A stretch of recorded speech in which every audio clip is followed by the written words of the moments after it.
Welcome to Below the Line, where we talk about working in Hollywood from the crew perspective. My name is Skid. I'm a former assistant director and your host. Today, we're talking about Into the Wild, the 2007 biopic starring Emile Hirsch. It's the story of Christopher McCandless, who in 1990, after graduating college, went off the grid and hiked across the country, eventually making his way to Alaska. The movie is based on the book by Jon Krakauer, adapted and directed by Sean Penn. At Rotten Tomatoes, the tomato meter score is 83%, and the critics' consensus reads, with his sturdy cast and confident direction, Sean Penn has turned a complex work of nonfiction like Into the Wild into an accessible and poignant character study. Today's conversation might contain spoilers, so if you want to watch the film before listening, check your streaming services. I was recently able to find it on Netflix. My guest today is Derek Hill, the production designer for the film. Derek, welcome to Below the Line. Oh, thank you very much for having me. So, Derek, it looks like from IMDb that your first credits in the art department date back to 1980, and that you're still working today. Tell us a little bit about your career and where Into the Wild fits into the larger picture. I started, I think I started at the bottom in the industry from the craft service I said, well, okay, well, that was one show. And I said, I didn't need to do that anymore. And then I think I worked in the electric department and carried the heavy cable. And I said, I don't think I can prolong my life in that role, and worked as a grip, and then started in the art department and props and did a little bit of that. Then the set dressing and the on-set dresser and the lead man, and then eventually moving to set decorator on a number of huge films. And I met some great people along the way. And that was one of the first times that I met Sean Penn, was when I was the decorator on Indian Runner. I think that was in the mid 80s. And he and I have been friends ever since. I've worked on about 4 or 5 projects with him.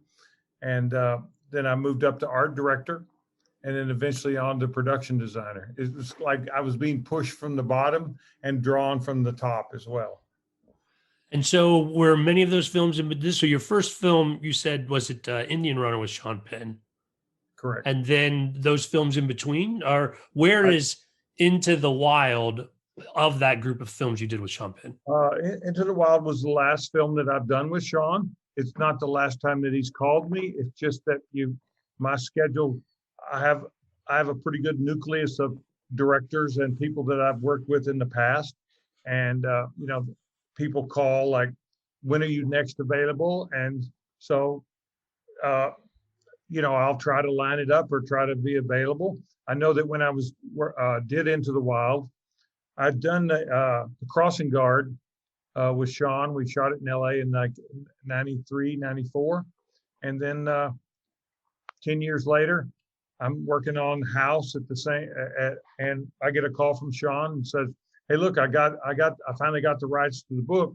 Let's do the movie. And of course, 10 years had gone by, and it's like, okay, what book? What movie? And so he said, no, I got the Jon Krakauer book, Into the Wild. I said, oh, okay. Maybe I should get it and read it so I can know what it is. And he said, sure, no, that's great. We'll sit and talk about it. I've been working on it, been writing it, and finally got the approval from the family to do the show. And I've got Emile Hirsch lined up, and then I'm working on the funding. And then I'm up in Marin County, and once I get it together, I'll come down and meet with you. I said, okay, well, that's great. That's fantastic. I'm working on the TV series House, and we'll see when it plays out. And so, okay. And then, like, I think 8 hours later, he called and said, hey, look, I got the money, and I'm on my way down to meet with you. That's a lot faster than a lot of the turnaround when people are trying to get money. Yeah. So he said, why don't we meet for dinner tomorrow? I think tomorrow night I'll be in, and we'll have dinner with Emile Hirsch. And I go, oh, okay. Well, then I IMDb look up Emile Hirsch and try to figure out who he is and try to figure out the connection. And now I've got to really read the book as quick as I can. So then we met that evening at a restaurant in LA, and it was a great chat. And It's going to be a real story about family, about coming of age, about finding your way in this life today. And even as you look back today, it's current problems of today existed back in those days, existed in Christopher McCandless's day. And you think about, looking back now, I can think about the importance of the film, what it meant, because sometimes when you're doing the films, you're not always you're not totally engaged in the feeling of it in that sense, because you're worried about, did I find the right location? Did I make the set look right? Did I get it right? And that kind of stuff. But now looking back, and the fact that just not too far long ago, they removed the bus from the Alaskan wilderness because of so many people had gone there and gotten lost, and the danger factor and the rescue factor. They just removed the bus for safety. And so I had read that they moved the bus, but didn't check the year. That was after the film came out. You think the film encouraged people to start going and checking out the area? And the thing of it is it was really meaningful to Sean. And so, he basically said, look, I've got some family photos that they gave me. I've been doing some research. I've been down to Slab City. I've been down to these other places. I've driven there. It's really great. You got to get engaged in this. So I said, that's great. I'll do that. And so, and he said, this is going to be different from any film you've ever worked on. It's going to be a passion project of us. We're all in this together. We're going to travel together. We're going to spend time together. And then we're just going to make this one great, wonderful movie. And then we're going to shoot, and then we're going to wait the passage of time. He's going to gain weight. He's going to lose weight. He's going to grow his hair, grow his beard.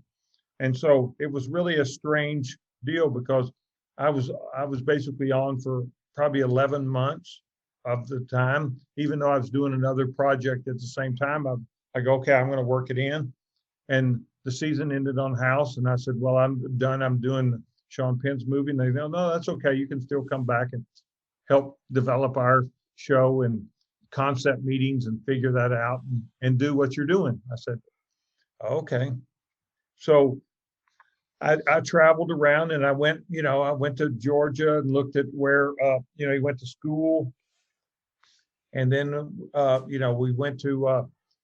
went to New Mexico, and I went down to Mexico, and I went to Arizona, and I went to Nebraska, and then I went to South Dakota, and then we went to Alaska. We went to Alaska with the assistant director, David Webb, the director of photography, Eric Gauthier, and John Kelly, the producer.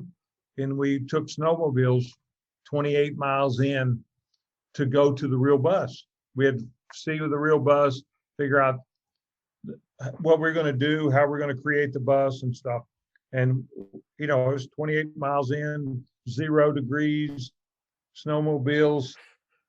That probably might have been the first time I'd been on a snowmobile for any great length of time. Okay.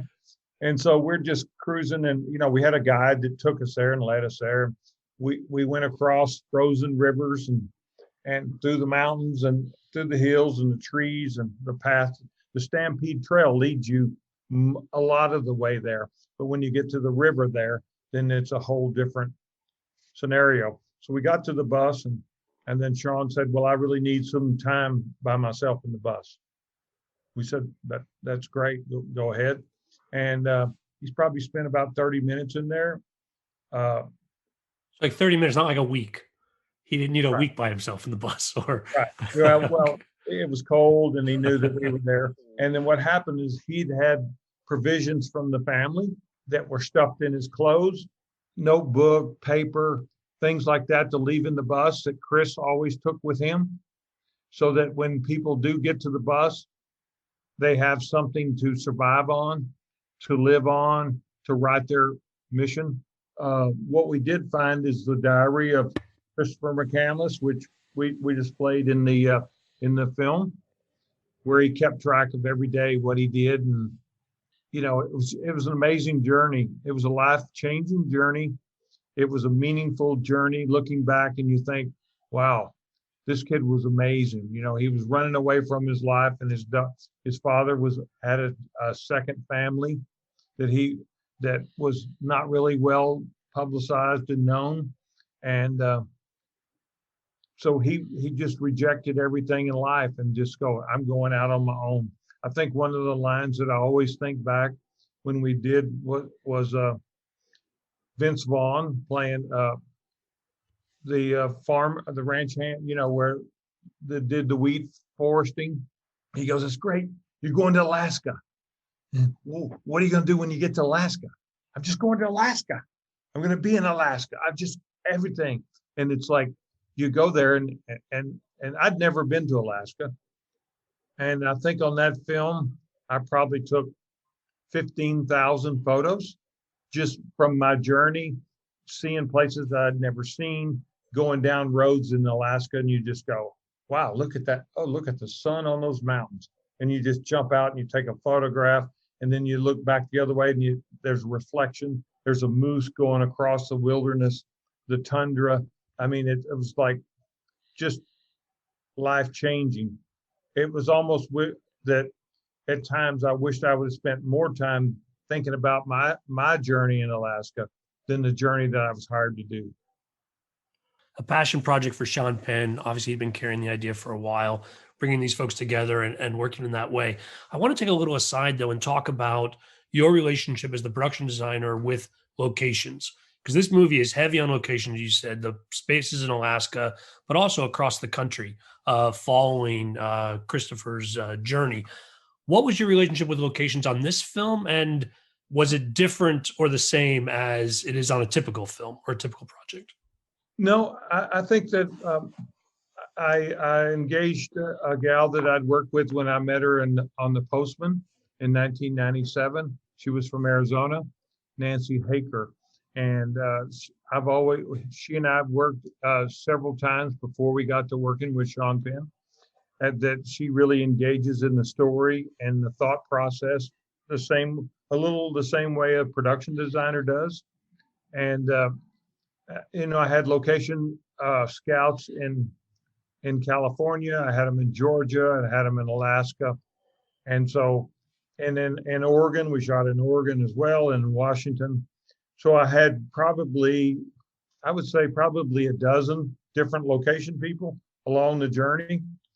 I had probably two key people for the whole show that were like relating to them, because it was it wasn't like we were going to places where there was a big infrastructure, like the detrital wash in Arizona.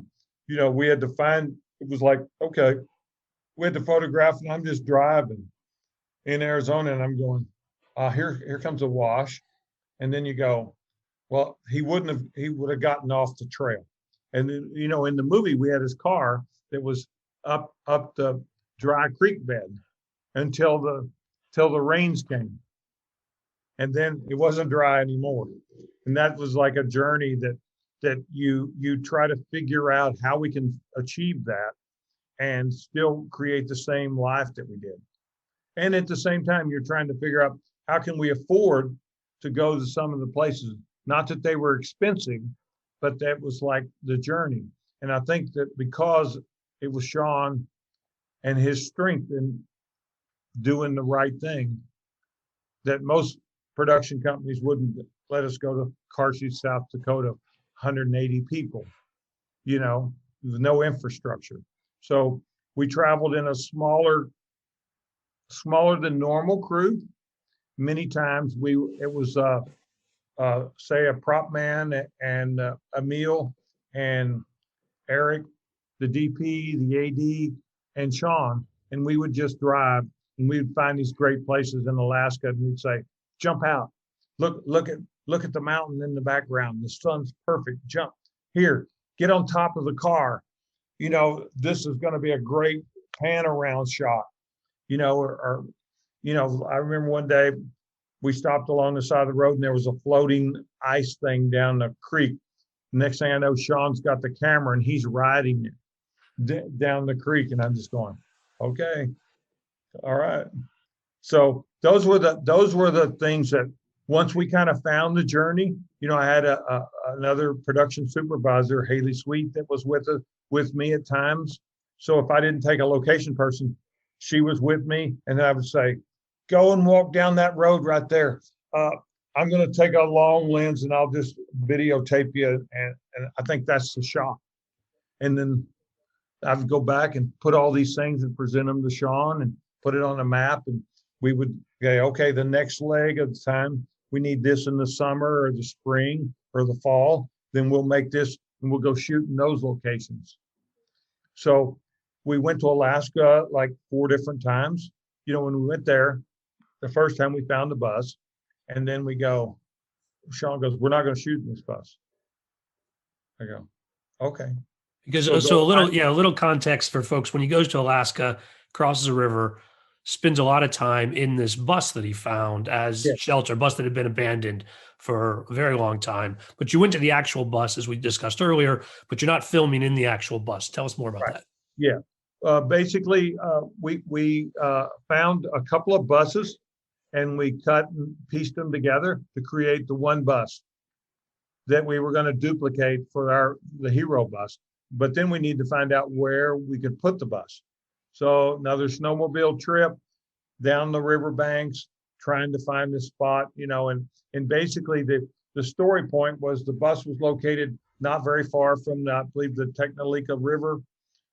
I could be wrong on the exact pronunciation of the river, but it was up on a hillside, and then it dropped down to the river.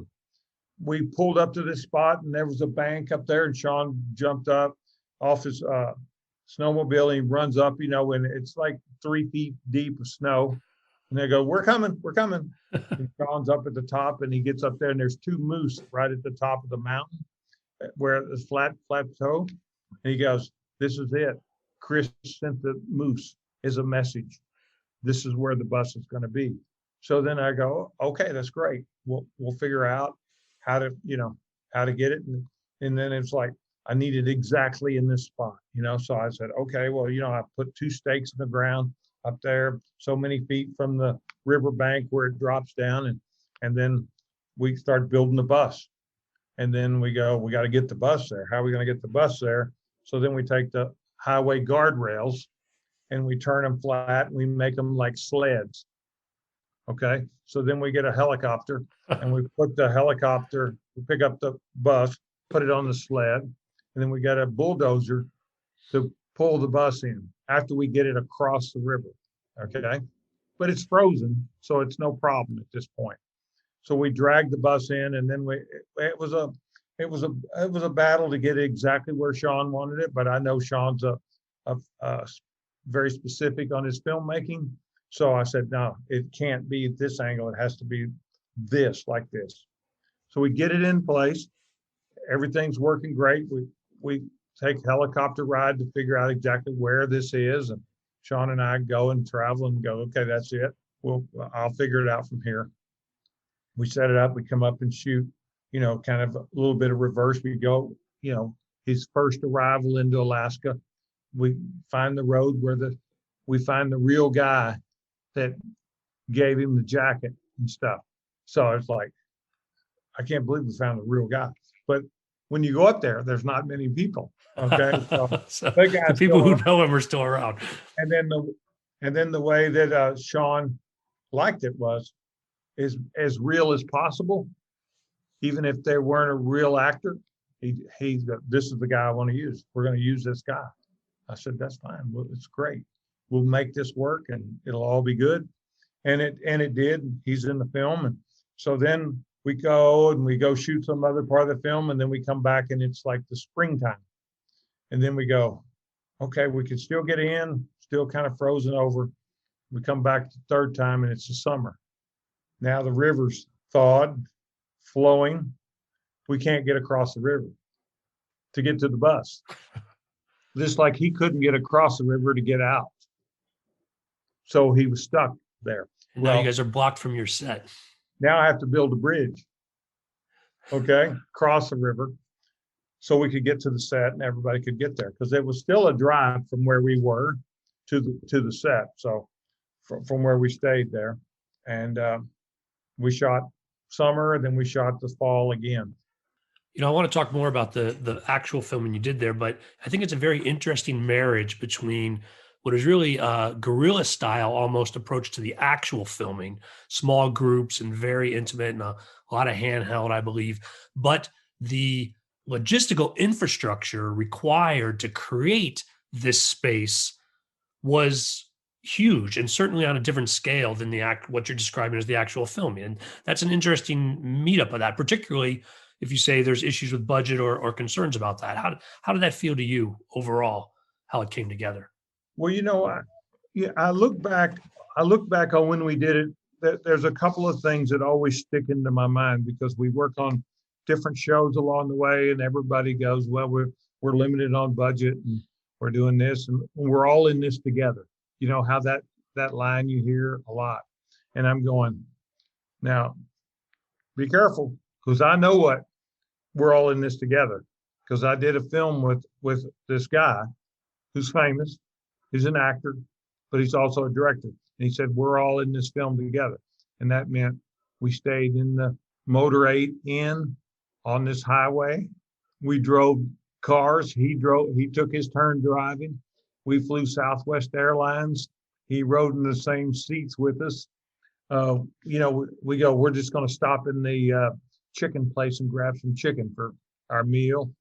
And then, so a lot of that, and then that's really a passionate filmmaker in the sense that we're all in together. I hear that a lot. And then, you're at places and you go, well, I have no problem flying economy, but everybody else is still flying above me, is flying in first class or whatever. That's not in this together. Somewhere we lost that. And I'm a team player when we're all on the same team. And the relationships that you grow with on something like that are really amazing because we're all sacrificing in the sense. I had a art director / construction coordinator with 2 guys and a painter, and that's what I did the show with. And then I had a decorator and then a small swing gang because around the bus we're painting, and we planted the tree and put the bucket at the top for him to shower, and that was kind of, and then created the stuff inside the van, and of course the whole show as you go along. But those are the main sets. We go down into the Colorado River and the Grand Canyon. I think there were my location person, producer, Sean, the DP, the AD, me, and water safety guy, and a river guide. And we probably went in there 130 miles of the river. We started from the top and floated down. This will be a good spot. There's some great caves that you can crawl up into, which, all those places that we did that. Emile did it in the show. Cliffs that you could jump off of. And I can't remember in the movie if he jumped off of, a water bank cliff. There's a lot of the water stuff, right? He jumps off the cliff. There's the camp where he meets the Danish couple, and there's the rapids themselves. As far as finding a place where they're complaining that how dangerous it is. How did you guys film something like that, or find the right spot? We found the spot to do it, and we figured out where we're going to do it. And it's going to be 3 days on the river, so there's no coming out. You're camping, you're living on the river. And then until you get to the spot where they pick you out.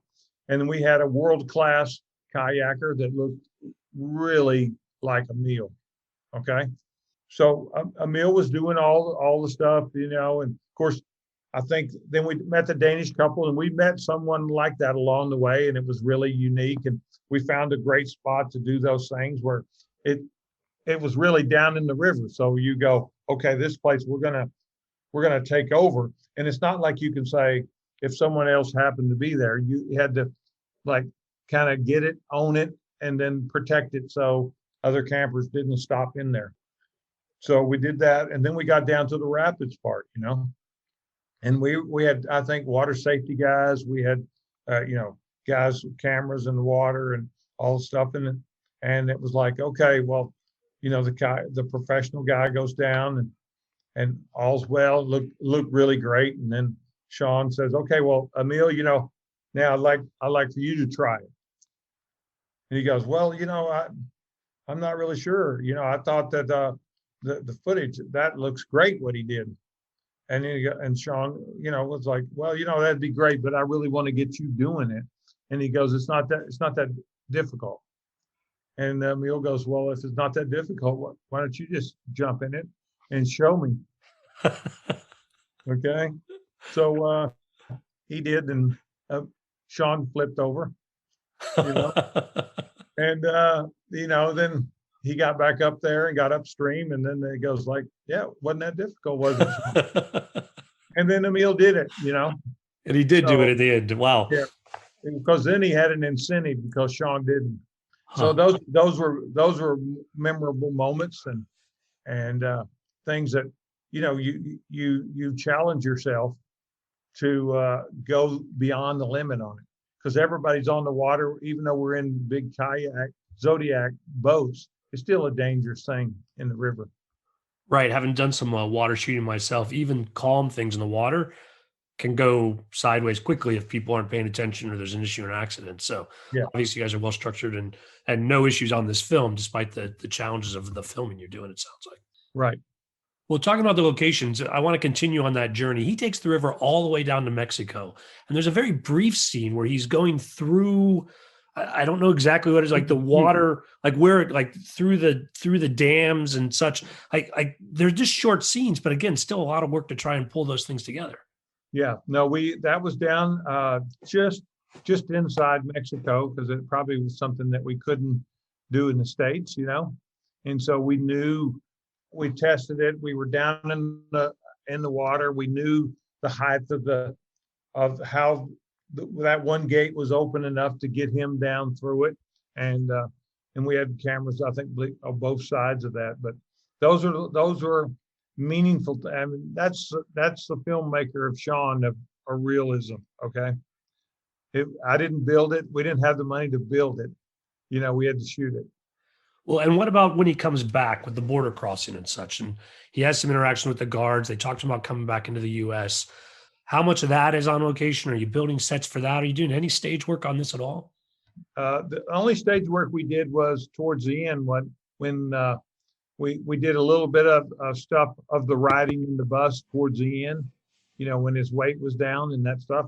But that was kind of like in post almost. But that real border crossing, we went down there and we crossed into the border into Mexico.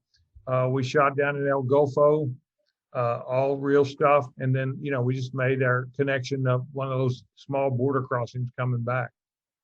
That leads into a sequence where he takes the train up to Los Angeles. And so what's involved from the production design and work in this space for those train shots on the car, on the tracks, like all of that, again, short scenes, but not something you can just take for granted, I think, to capture the realism that Sean's going for in that. Well, as we all know, trains are dangerous, and so I think this was probably before the incident in Georgia. We shot that in Parker, Arizona part, the train stuff, and then the whole thing where he jumps on the train and he gets thrown off and that stuff. We shot all that pretty much real. I think we controlled the train, in that sense, but it was all real moving train up in Parker and that side of Arizona that they were at that part. No, it's just timing and rehearsal and that stuff. But it wasn't like we had a super amount of time for rehearsal, especially the way we shot it, in as many places as we moved. So Derek, the film is very much about these open nature spaces and what Christopher finds in them and the return for himself. There's lots and lots of the movie take place outside, but there's a very important sequence, I think, to sort of draw that contrast where you're shooting in Los Angeles, where he's basically homeless for a period of time. You're shooting at a shelter, you're shooting the streets. It's a very important counterpoint to the rest of the movie. Again, not a long sequence of the film overall, but really vital for, I think, the message of the film. Talk to me about designing for those areas. Sean knew, we knew LA pretty good for that. So we used the exterior in LA for those scenes. And I believe the interior of the shelter was in Portland, Oregon, that we were in a real shelter. It wasn't as, back then there wasn't as many people in the shelter as there are today. So, but being on the streets of LA was very important to Sean, shooting all of those scenes down in the LA River and then along those LA streets and those back areas was all, pretty much Sean Penn the whole way in that sense. And then just making it feel like, Chris just gave up everything and just wanted to live off the land, didn't need the money, didn't believe in the money, and just wanted to live naturally. Another area where you shot, I would say, realism and where things actually exist is where there's the trailer camp where a lot of what they call themselves, the tire rovers or the tire nomads and such, they gathered. What is the production design in something like that as far as how did you do that? Did you bring all that together? Did you go somewhere where people were? There was a place on the other side of the Salton Sea, which I have a place out in California desert there in Palm Springs area. So I'd heard about it. I'd never seen it. It's called Slab City. And then there was a Lookout Mountain there where, the God Mountain and everything. That's right. The Salvation Mountain, which is an actual place. Mountain. And you're filming there. Yeah. Talk to me all about all of that. So that leads you into that Slab City. So we were driving and there's like 6 of us or 5 of us and whatever. Emile wasn't with us at the time. I don't believe the first time. And then we just stopped in there. And then we just start talking to him. And then and he's telling a story. He goes, telling about God, how he started in Nebraska and he was on a hot air balloon and the hot air balloon just put me down here. And this is where God wanted me to be. And he was just telling these stories and he had no idea who Sean Penn was. Okay.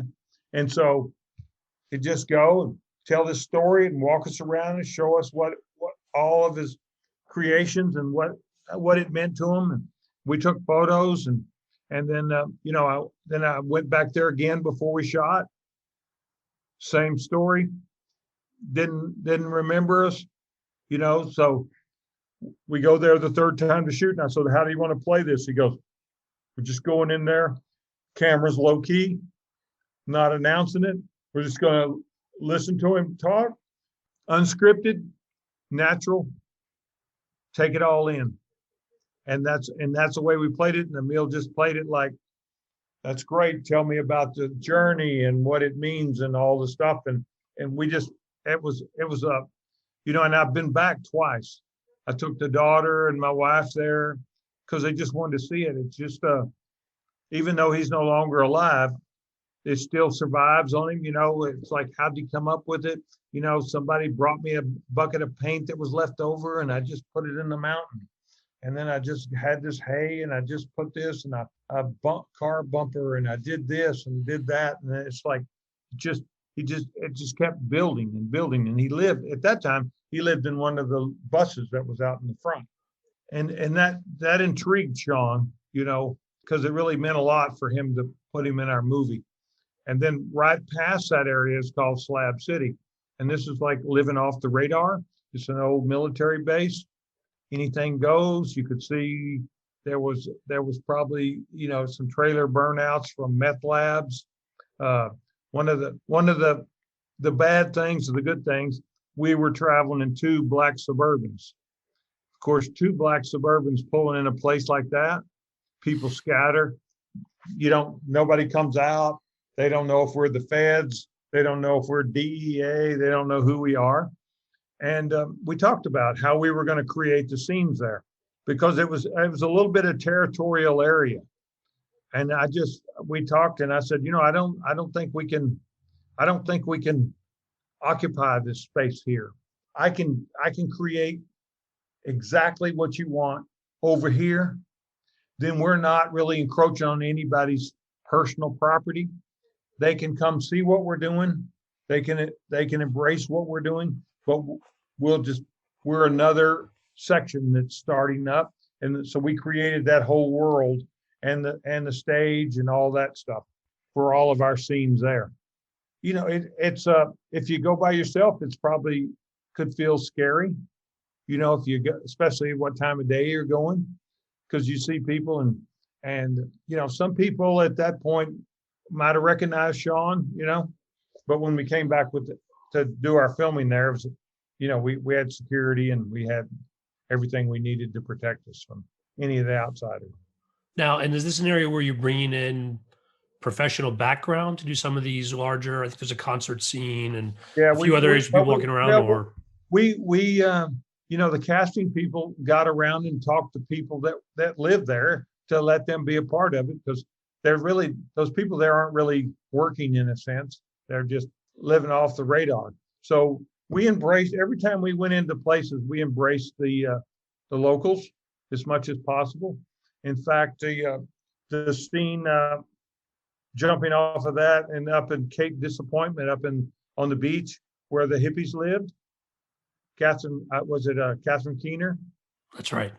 And I think it was Brian Durker, and we called him Dirk for short. He's a great character. So anyway, we didn't know who was going to play the role, okay, for the guy. And you know, Sean, he had, you know, he's got a great repertoire of people that he can pull in, you know. And he goes, no, I'm not feeling that.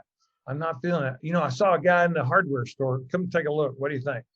I go, he didn't feel right. So then he goes, we're going to use Dirk. I said, the tour guide on the river? Yeah, we're going to use him. He's going to play the role. And I said, oh, okay. He'll be doing, you know, longer hair and he could, you know, pull the role off size wise and everything. And it was so funny talking to him, because I said, hey, you know, you're going to be in the movie. I'm going to be in the movie. Yeah, no, he wants you to play the hippie lover. And then, you know, and then it was funny kidding him. I go, are you married? He goes, yeah. I said, your wife's not going to mind you making love to this girl, are you? And it's like, I'm going to have to do what? And then it was like, you know, we're getting ready to shoot the scenes. And then it was like, you know, he's Sean, Dirk's getting a little worried, nervous. And I said, go talk to him. I said, okay. Hey, listen, it's really nothing to it. You just be yourself. He goes, no, how does he want me to sound? What's he want me to be? He wants you to be Dirk. Okay. It's you know, it's a real fascinating and I'd say seamless mix of, as you've described, non-professionals and seasoned actors who really sink into their roles no matter how small and really merge together in a tapestry that helps carry this film to be I think the vision that Sean was talking about. You know, I think that's what made it. I mean, it's like, you know, like we were driving, okay, and we're like maybe halfway in the movie, and you know, we're driving from Page, Arizona to Las Vegas, and you know, Sean would say, hey, I put this CD in. Put the CD in. You listen to the music, and you go, what do you think? I said, yeah, it's pretty good music. Let's go to the next song. All right, we'll go to the next song. I said, I didn't know who the band was. You know, it's like, and then he goes, well, I think that's going to be we're going to get him to do the soundtrack. And I said, okay. It's Eddie Vedder. I said, oh, okay. You know, because, you know, you're not really thinking about, you know, because he's a friend of Sean's. So right. You go like, okay, well, that'll be good. And then when the film's put together, and then you hear the soundtrack, and you go, wow, the soundtrack, that's better than the movie. You know, you're listening to the stuff, and you just go, man, that's eerie how it works, and it helps make the movie as well. You know, I want to come back to the Magic Bus, which is really very interesting. He doesn't chronologically, he doesn't spend that much time in Alaska, but the idea of Alaska is the thread through the entire film. And in the way it's edited together, He goes into Alaska early, and we go back and forth as we follow the journey to get there. I think it works really well. But there's a couple of other small scenes that I'm wondering, they caught my attention, and your perspective on how they came together. You talked about, for example, building the bridge so crew could get across the river, but there's also a smaller man-made bridge that Emile dances around on the river when he's doing some fishing and such. You had to build that obviously for picture, and I'm curious whether that was a specific challenge above and beyond these others, or that came together simply for Let you. me think if this is the one in the gorge and he sees the deer. I think so. I think from the bridge he sees some wildlife there as well. It was in Oregon, and Ah, we found a great area to do that stuff. You know, that he's hiking through this stuff, and then we brought the deer in for that stuff. But yeah, those kind of things that, you know, Sean was more about, let's find what nature gave us rather than creating something that didn't quite look right for the film. You know, and that was the challenge of the difference between making sure that we're safe, but then also making it look natural. And Emile was always for that. Let's take the journey through the woods and see what the woods gives us. And you know, and it was like, we have to shoot this. You found this great gorge. It has to be at like 4 o'clock because the right on sun. time. Yeah, I mean, I think production people hate this thing, but when these directors or these DPs go, we can't shoot it, but it's such and such hour. You know, that's what we did to get some of these great looks. And I know that when we shot in Alaska, when we shot in the summer, it was like, okay, we go by and get in the car and we drive out to location. It's like 6 o'clock in the morning. It's light. You know, let's get the light and let's do it right. And then we get into it, and it's looking great. And we're doing this stuff, and it's like, hey, okay, we're wrapped. And then we're going back to the hotel and said, well, should we grab a bite to eat and something to drink? I said, well, it's like 12:30 in the morning, still light outside, okay, because it's summer. And I'm going, well, let's see, 6:30 to 12, that's 18 hours. We're good. But yeah, let's stop for a drink, and then we'll go on and we'll continue tomorrow. But shooting those times in Alaska gives you that magic hours, a 4-hour magic hour instead of 20 minutes. Shooting those scenes and Alaska at those right times was amazing. Now there's scenes with the moose where he kills a moose and he cuts it up and tries to put it on the river. Did you do that in Alaska as well, or was that in this Oregon space where you did some other river work? Alaska. Oh wow, okay. What we did, what we found out, because you know, it's like you got to have a real moose, okay, and you're not going to kill a real moose. So what we did was we found out that you contact the highway department in Alaska, and they get notified that a moose has been hit or whatever, and then you can go claim the moose. Okay, so then we got the moose and then we froze him. Okay, and so then when we were ready to use him, the good news and bad news is that he was frozen, you know, and it took longer to thaw than we anticipated. But yeah. Again, going for the realism at every possible turn when you're working with Sean Penn. I think it's worth noting, Derek, that you and I met through a mutual friend, and I asked you what project you wanted to talk about. And this was the project that came up first, and you haven't wavered in that at all. Tell me, I think it's obvious through all the things we've talked about, but I want to speak more directly about what it was about working on this film that made it so special.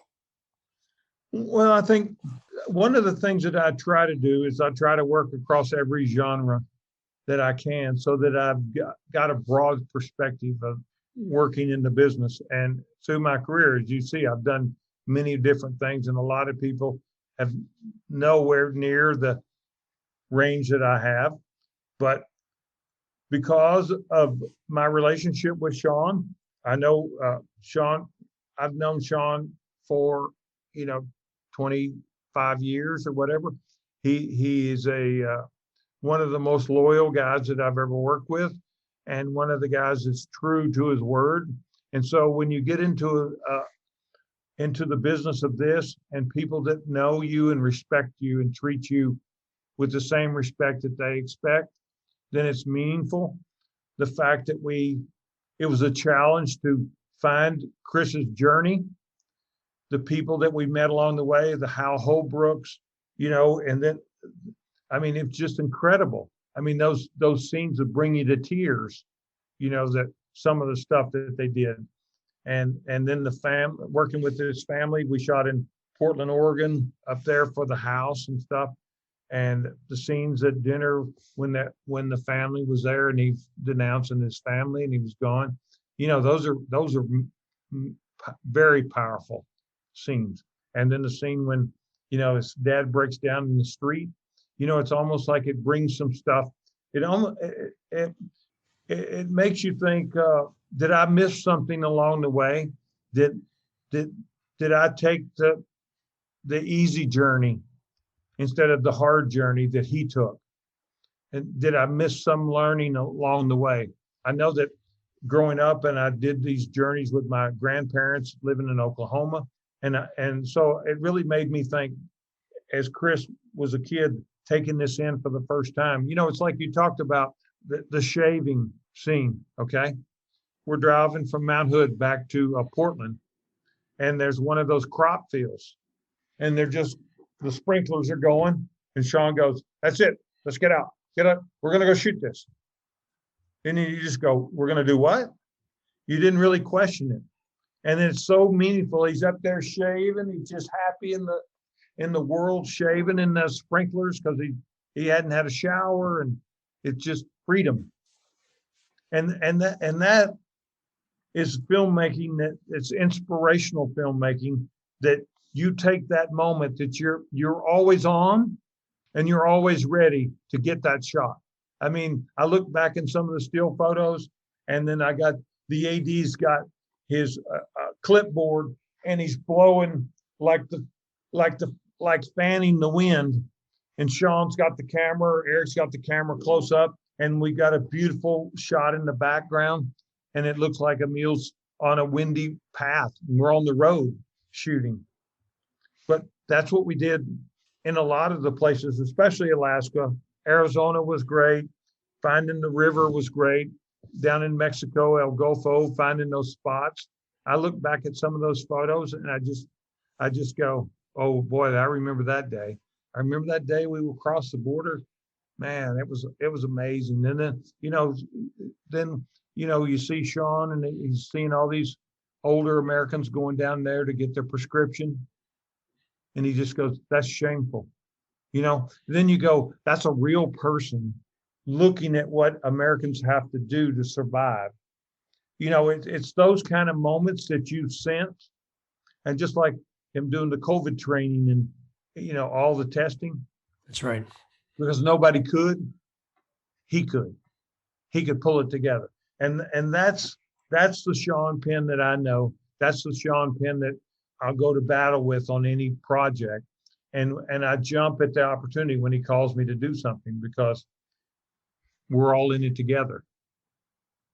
And then that he's gonna let you be a part of it. Yeah, when you reference the COVID training, I was at a Directors Guild Zoom where Sean came and talked to us about his efforts in that space to really up the training. And when the first line folks, so they weren't tied down by the medical personnel, tied down with what's more routine, he built a whole organization around that. And again, real contributions in real time to what we're doing these days. But that's what it's like with me working with him, and that projects that I've worked on, Indian Runner with him. He had a vision. I found a great bar in Nebraska. I found two great bars, and the bar was on the left-hand side. And then I said, "Come take a look. I found this great bars." And he goes, "No, it's not it. I saw it. The bar's on the right-hand side." That's the first time I worked with him. I go, "The bar's on the right-hand side. Based upon what?" You know what I mean? So then you realize that some directors look from left to right. Others look from right to left. They have their eyes wide open. They don't miss They don't, miss anything. They don't miss a great opportunity to get a great shot or a great image that will. It makes you appreciate life each day, savor the moment. Well, the atmosphere you guys created on this film, it's very apparent in the movie itself, really comes together. We've really only scratched on I think the surface of all the work that went into it. So people, if you have seen the film before, it's worth going to watch again. If you haven't seen it, even if you listen to the podcast first, go check it out. I think everything we talked about will resonate with you. Derek, thanks so much for coming on and sharing these stories with us. I really appreciate it. Thank you very much. It was a pleasure to share it with you and everybody else that listens.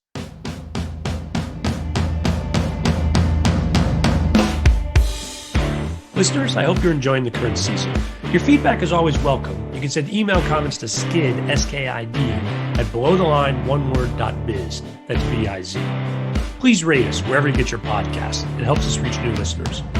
If you're on Facebook, you can find photos and other behind-the-scenes materials at Podcast Below the Line. And by the way, this is an episode where Derek has promised to share a lot of photos with us. Finally, you can follow the podcast on Twitter and Instagram. It's at Pod Below the Line. Thanks to Curtis Five for our music and John Wan for our logo. The logo is available on t-shirts, mugs, and stickers at redbubble.com. Thanks again for listening. Be safe out there.